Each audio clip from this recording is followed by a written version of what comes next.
Well, it's time now to take a look at some of today's international newspapers with our press reviewer, Nicholas Rushworth. He joins me now. Nicholas, thanks for being with us. Now, you're going to start out with racial tension in Israel. Tell us more.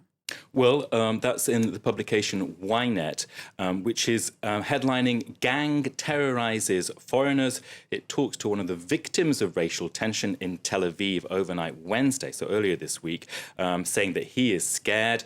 There you can see a photo there of an attack on an African. Now, a mob attacked Sudanese migrants during a demonstration attended by 1,000 people in a part of Tel Aviv near the bus station.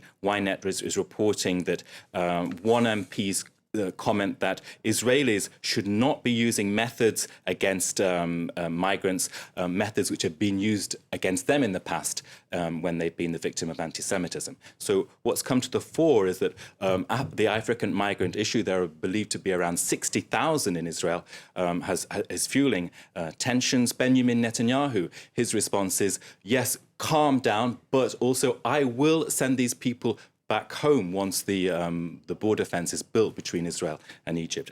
El Haaretz is covering this race riot issue.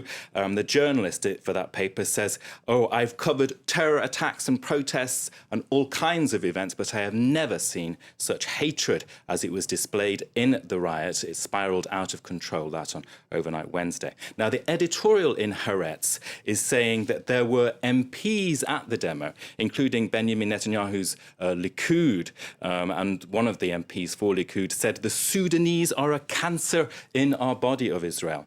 Now, the paper is arguing this is a dangerous campaign of incitement underway in the country. Elected officials are trying to profit politically at the expense of migrants, and this is a badge of shame for the country. That's a hot topic in Israel this morning. OK, well, moving away from Israel to the internet and an IPO that's still making a lot of noise. That is, of course, Facebook.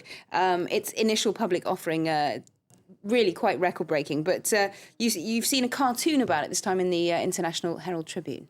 Well, we've had Facebook frenzy, we've gone to Facebook fury, it's been there every day, and it's a bit of a roller coaster ride for Mark Zuckerberg. And there, if you look closely in the cartoon in the International Herald Tribune, there are regulatory issues now about whether he withheld damaging information about growth prospects. There will be lawsuits, but also perhaps the Securities and Exchanges Commission in Washington will be asking him about that. And we've got a forlorn Mark Zuckerberg there sitting down saying, well, he's got his hoodie there and his hand up saying, hey, we value privacy at Facebook, when he's being asked about what he may have concealed or not.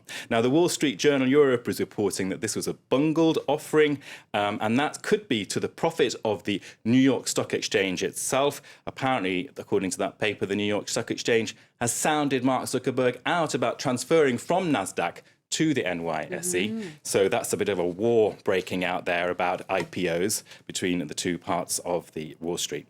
Now, that's a fascinating side of the business side, but there's also something in the New Yorker which I thought was hilarious.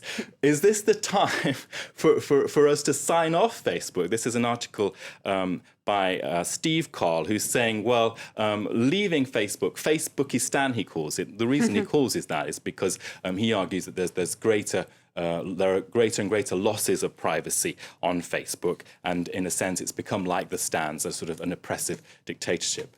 Now, he's saying that, well, OK, I've decided that for citizenship reasons, I will leave Facebook.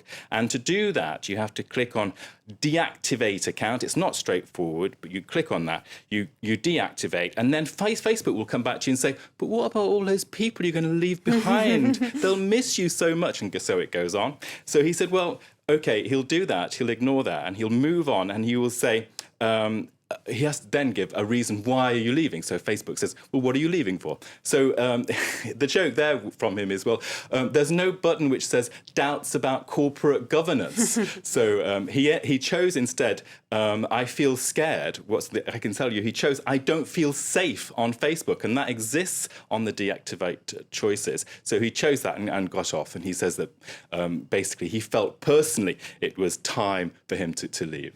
Perhaps something we can be thinking about. I don't feel safe. Still with Facebook, though, you found some details of the wedding details of Priscilla Chan and Mark Zuckerberg, who, of course, got married very recently. Well, this is trivia gone mental. It's in the San Francisco Chronicle. And what did they have at that wedding fest? He's a billionaire. He's the 29th richest man on the planet now.